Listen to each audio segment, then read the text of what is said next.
everyone. This is Dr. Prashant, and I'm back with another episode on Thinkers Unlimited. Today, it is both my joy and privilege to introduce my next guest on the show. So, without further ado, let me bring to the discussion table Anita Jayakumar.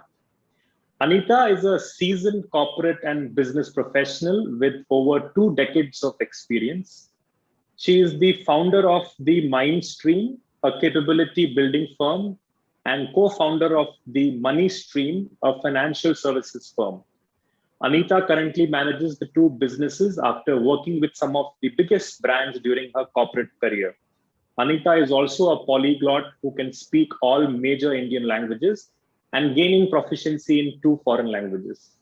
When Anita is not busy spreading the word about becoming a polymath through her training and coaching interventions, she can be found reading, cooking, or traveling. Anita advocates the philosophy of being a generalist over a specialist as a stronger building block for success. She describes the trajectory of her life as a series of happy accidents. She is on a mission to support people to live life to their fullest potential using the Da Vinci Code. So, Anita, welcome to this show and thanks a ton for accepting my invite. Thank you so much, Dr. Prashant. Always a pleasure to engage with you. And thanks to LinkedIn, here we are. Exactly. So let's get this conversation started. So can you share a little about your journey so far and what made you shift from a successful corporate career to becoming an entrepreneur?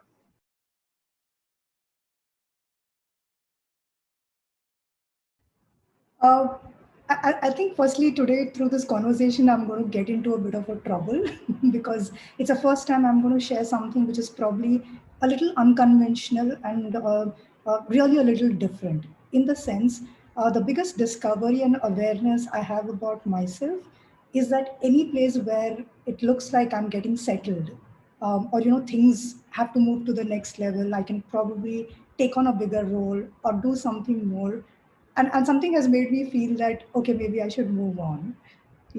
So, and I have been really fortunate, thankfully, and I have that I've worked with some of the best people in the business. And I don't mean in terms of the names of the companies itself. I mean even my colleagues, supervisors, and I think today is a great way to tell all of them thank you.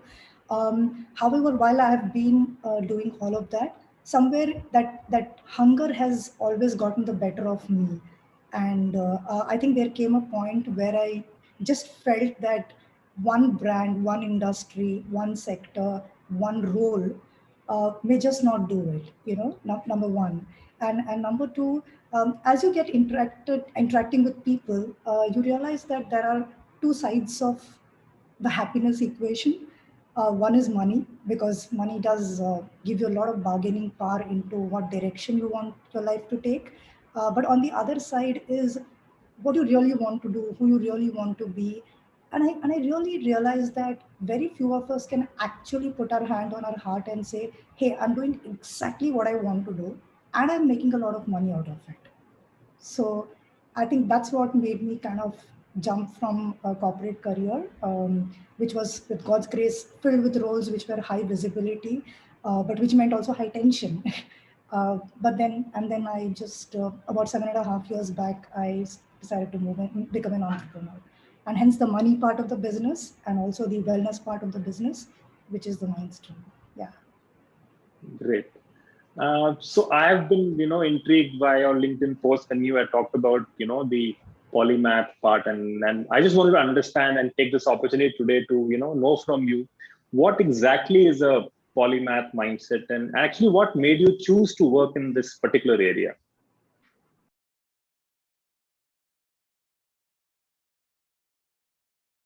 Okay, thank you again for asking this question. Always happy to really, talk about this. I think you can sense the excitement in my voice when I'm talking about a polymath. So basically, it's this, Prashant. I feel like throughout my life, I have been extremely greedy, which means I have always wanted to do a lot of varied things, try out a lot of varied stuff. And I think all of us find out something using which we make sense of a lot of things.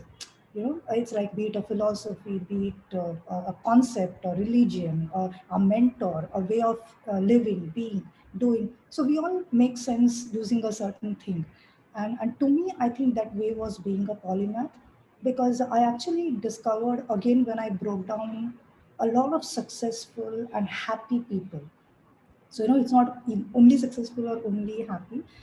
So while there's a discontentment with regards to doing more, but then the people who seem to have done both, achieved success and are very happy, are very diverse in their way of living their life. They are not committed to one interest, one thing. So polymath, simply put, is actually that. Where you could be pursuing different things which are not necessarily related to each other, and this is like a stronger building block of success is what I have discovered. Now I know what my detractors might say, which is, are you against specialists? Absolutely not. I mean, look at you. You are in the medical business, and I'm very sure I will probably go to a heart surgeon or an eye specialist who's probably really done the maximum work in that one field. So of course, specialists have their place. However, for the majority of us, I think we can afford to take a little risk and explore different areas.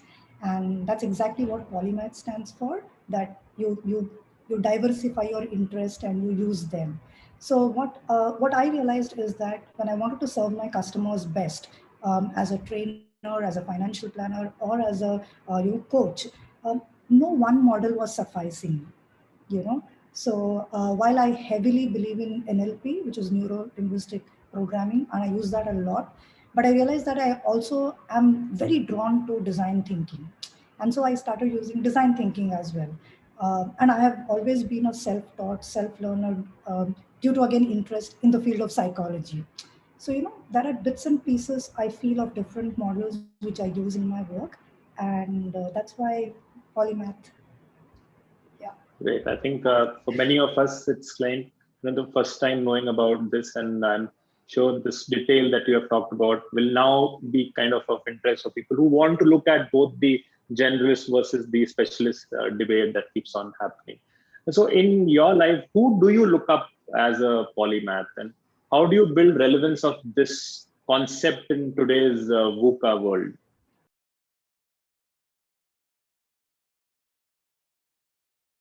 Okay, I'm glad you asked this, because some of my friends have actually teased me that, oh, did you want to come up with like a hep positioning, or did you want to just use a cool word for the sake of it, or oh, you are a polymath now.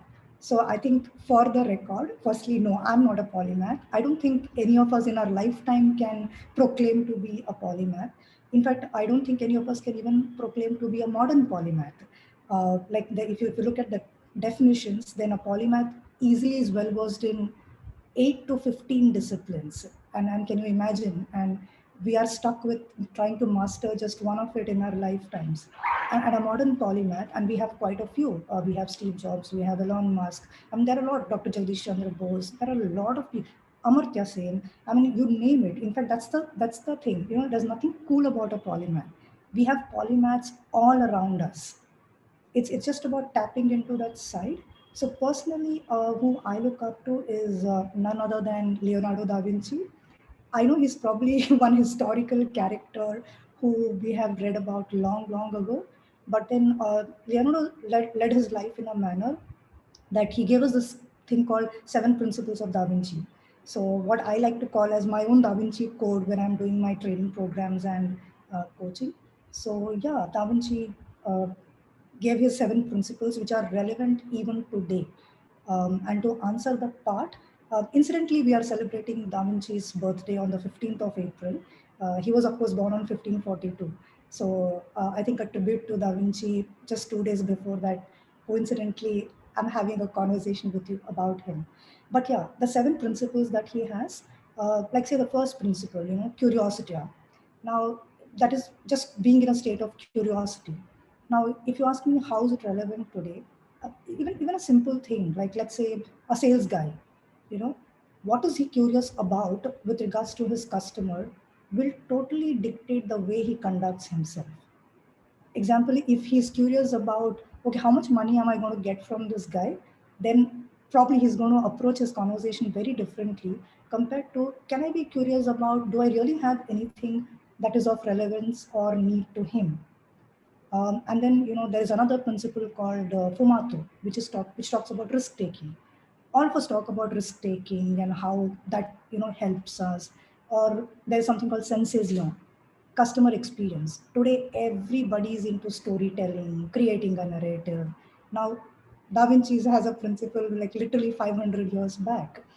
How to really create that stellar customer experience. So everything, anything, Corporalita talks about mind-body fitness. Arte Scienza talks about balance between art and science. I mean, you ask me why Da Vinci or why polymath, I'll probably ask you back why not Da Vinci and why not polymath. So yeah, that's where I'm coming from. I think many of us are going to look at the principles of Da Vinci immediately after seeing this conversation. So, what would be your message to all these budding young entrepreneurs? Taking from your life the lessons, and what I will say basically is your life mantra that you would like to share here with all of us.